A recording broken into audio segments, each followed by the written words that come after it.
For all you insomniacs out there, this is the video for you. I'm going to tell you how I turned from being a horrible insomniac to somebody who actually has a proper sleep. Maybe my eye bags tell me a little bit different, but I have kids, so they kind of disrupt my sleep more than anything else. I came across a question in one of these NFTs groups that I'm part of, and they were asking on terms of wellness, how do you actually fix or solve insomnia? I mean, not being able to sleep sucks balls. I've been there.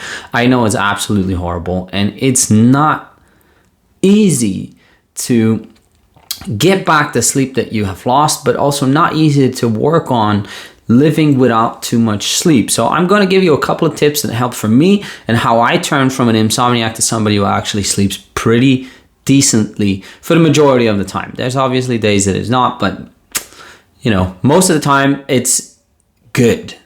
Prior to this, I was a really horrible sleeper. I would stay awake until at least 2, 3, look at the computer, do all kinds of stupid stuff that I was not supposed to do, but that is different. So I'm going to walk you through a couple of steps and then give you a couple of tips on where you can find more information if you want to learn more about how to actually improve your sleep. Because once you understand and once you get geeking out on sleep, which is what I did because couldn't sleep, let's geek out, is you figure out, okay, this is a major game changer in terms of how your life is going to interact and how you're actually going to become a better person. Because your sleep really influences how you are thinking, what you can do, and how you actually operate on a day-to-day basis. So I'm gonna walk you through a couple of steps. Step 1, install Eflux. Google that shit, find it out, put it on your computer, put it on every device that you have. Most computers now or cell phones now have the automatically blue light filters on. Put this on. Don't play with it. It will automatically, go to filter out a certain level of blue light. Once the sun goes down, this automatically will already make your brain a little bit sleepier because you're not blasting it with blue light. The reason to this is, let's say if you are having any kind of light coming into your pigment of your eye has not been evolved to see modern electricity. So what we are currently doing is we're sitting at 10 p.m., 12 p.m., whatever. We're looking at light sources and our eyes are just like, well, it must be the sun. Your eyes don't know anything else but the sun as a major light source. So if there's sun, melatonin production stops. Melatonin takes about 1 to 2 hours to actually start back up again. So anytime at nighttime, so after dusk or dawn, whatever, I'm not English, so sorry, don't know which one. After the sun sets, you're going to start producing melatonin if you don't have too much light coming in. So low light sources help. You can go crazy with putting on red lights all everywhere, but that's a little bit beyond what I am capable of doing as well. So next up, we have Fflux, we have our blue light filters. We're going to figure out what our sleep chronotype is. So why is this actually important?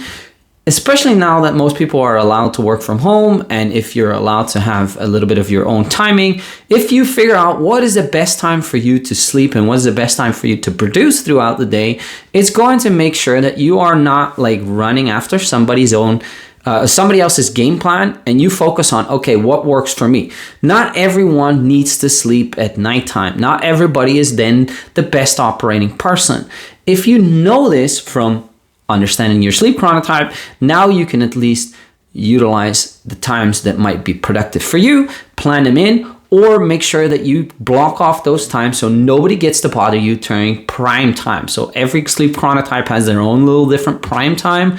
And once you understand your prime time, you're going to say, okay, I'm not going to have shitty bullshit meetings during my prime time. I'm going to focus on the game changing or movement making activities, because that's where I have the highest level of energy and all kinds of things that make your brain happier.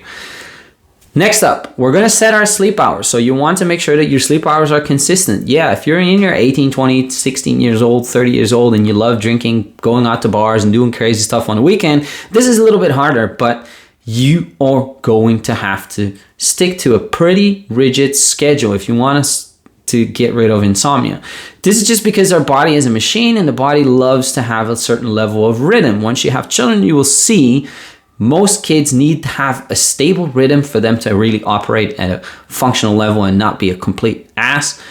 And that doesn't go away if you're older, but we kind of pretend it doesn't. So if you set a window, you wake up at the same time preferably, or you go to sleep at the same time preferably. If you have a little bit of a latency, let's say you don't go over 1 hour or under 1 hour unless you have to go through some flight or something. Next up, avoid as much as you can all lights and screen time prior to go sleeping. So try to do something else. Go read a book, meditate, do some light exercise, chill out, drink tea, do whatever works for you. But as long as it is not involving looking at a phone, looking at a computer, looking at a TV, blasting a fucking light in your face, because it's going to really stop the melatonin production. And the melatonin is your sleep hormone. You want to make sure that that gets up. And I even go as far as, like, if you need to have a nighttime potty break and you're already in the bed, the moment that let's say you were in the bed at 11 or 10 or whatever works for you, and you go to the toilet later on and your eyes have adjusted to the dark and you flick on your toilet light switch and bam, your melatonin production is gone. So now 1 hour, 1.5 hours, 2 hours after, melatonin starts working in once it's dark. So you've just screwed this up. So make sure that you avoid lights, avoid activities that have screen time or lights, and maybe heavy brain duty activities. These are just things that you can have to put into your system. I also, for example, look at my nutrition and exercise and make sure that for me, because I have a little bit of a caffeine overreaction, or what is it? I don't know what's the proper term of it, but something that, like, caffeine kind of hits me bad. I have to avoid drinking caffeine after 3 p.m. unless I actually want to do something at nighttime, because the caffeine will wake me up. And that's also looking at, like, half-life of how long does caffeine stay in your body. If you have something, try it. Try stop drinking caffeine. And in where I live, the Netherlands, everybody loves drinking coffee after a meal, which debatable if it's actually good for your body, but that's also going to screw up with your sleep, because now let's say you eat at 6, 7 or 8. Now you drink a coffee. There's another 6 hours of halftime in the caffeine that's going to be running through your bloodstream and just screwing up your sleep. So preferably, for me at least, I stop drinking caffeine after 3 p.m. unless I actually need to stay awake because I have to go somewhere. Next up is making your bedroom a sleeping space. So throw away your TV. It's statistically shown that your sex life is going to improve if you don't have TV in the bedroom anyway. So that might be something that you want to do, but you want to keep your bed or bedroom into a state of, that's the activities that you do, is sleeping and fucking. That's it. Maybe reading, doing some light stretches, but other than anything else, keep it outside of your sleeping quarters. And this is hard if you live in a studio apartment and everything is the same space, but you want to dedicate a space towards sleeping. Same goes for kids. You don't want them to play too much in their bedroom, because that's just going to make them associate it with differently. You want your brain to associate bedroom, sleep, so that you already start generating sleep hormones once you actually lay down and start to prepare for resting. Including in that's something you want to have. Make sure that you have airflow running through your room, and preferably you have a 1 degree Celsius lower temperature in your bedroom, because that actually induces that you make go sleep easier. Then we've established that you're going to wake up at a certain date. We're going to go to sleep at a certain hour so that we wake up pretty consistency. So one of the things that actually makes it harder for an insomniac is, like, we've had a bad night, we sleep in, and we want to just be like, oh, I feel like shit, I don't want to wake up, let's snooze. Or we wake up at 6 a.m. or we put an alarm clock early so that we still have an hour so we feel nice and blah, blah, blah, blah, blah. Don't do that. Put your alarm clock, put it once the alarm clock hits, wake up, get out of bed, get that motion. And it is going to suck in the first couple of weeks, but once you have set your natural circadian rhythm, which is your sleeping cycles, then you gotta be feeling much better, and your body is going to get much more used to it. So once you let it lethargically lay down, it's going to so much more relax, and it's just going to screw up with your sleep, because it's like, yeah, you don't really want to, and you really need to just like alarm clock goes up, stand up, go do things, start making energy.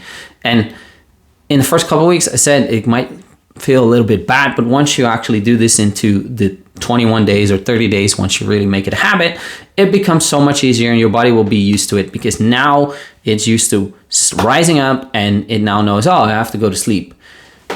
Then that is actually going to put you in. So for the question actually arose when they were talking about sleeping pills and CBDs and all kinds of things. I track my sleep with this thing, including all these fancy ladies with big butts that they are called influencers. But that's where I learned that, let's say, CBD or THC actually has a negative effect on my sleep. I thought it wasn't that bad, but yeah, the data showed different. So if you want to look at like these types of what I call crutches, they could be helpful for you. But any kind of medication, I always try to stay away from it as much as possible, because those are very, very heavy things that really screw up your sleep and make it very hard to go back to a natural rhythm.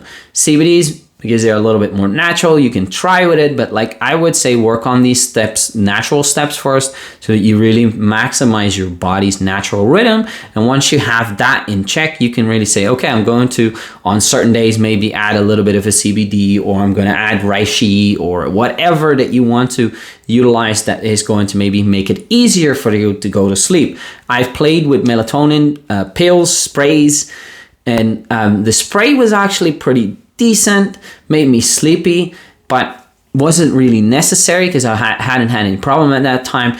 And melatonin pills, and I've heard later on that these depends really on the quality that you got them. I just got some over-the-counter melatonin pills, which were just brand, store brand stuff. They gave me horrible nightmares, like literally wake up in the middle of the night sweating profusely with nightmares. So that I don't want to play with that too much anymore. But that's just my take. I would first work on making sure that you maximize the potential of the natural rhythm that you can create. So the tips that I just gave you, I'll repeat them at the end, and then start playing around with maybe supplementation and things like pills or CBDs or reishi mushrooms that you can add in. I do use reishi mushrooms on long haul flights. They just make me so relaxed and it's so chill. I use Four Sigmatic. Give me some bucks if you're watching this, but they have a little bit of a packet. You bring it into the airplane and it just makes it very relaxing to go into sleep if you're in a space that's not really familiar to you, let's say an airplane or a hotel room somewhere far abroad. If you like this kind of stuff, I would advise you, there's a really cute book that I don't know the name of that I read, but I'm going to try to find if I can put it in, but like read or watch stuff from Dr. Matthew Walker or Dr. Michael Breus, B-R-E-U-S. They are sleep experts who have done much more research and will give you all kinds of tips that can help you do this. If I look at supplementation, which can really help how you actually improve your sleep or your sleep reaction or setting yourself up to get to sleep, start off with magnesium. Magnesium deficiency is pretty normal in almost all of the Western society or any human being that doesn't eat a heavy organic diet. And even if you eat heavy organic diet, you might still be magnesium deficient just because of the soil depletion of this actual mineral. Next up, if you want to just make a mix, you would say zinc, magnesium, vitamin B6, and add on bonus ashwagandha, because that's just going to induce a relaxing state for you, make it easier to go to sleep. And once you have added that into all the natural habits that you now just started to work on, it's going to make it so much easier for you to go to sleep. And you're going to have a much more improved life and potentially never have problems with insomnia anymore, because you're now a pro sleeper.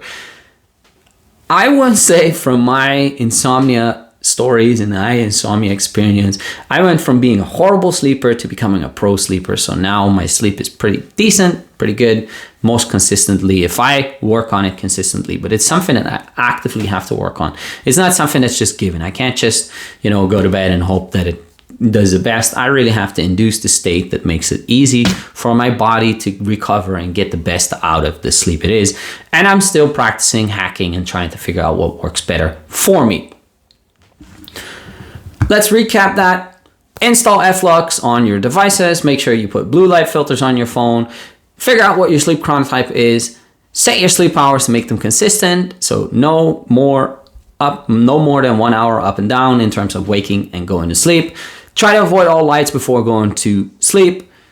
And make your bedroom space your sleeping space, preferably. Make it also a little bit having a good airflow and a 1 degree lower temperature. Blind anything that you can. There's Japanese studies that show that even just a tiny fraction of light going through the curtains is going to screw up with your sleep. So the more blackened you can make it, the better it is, especially if you live in countries where there might be sunshine in the summertime.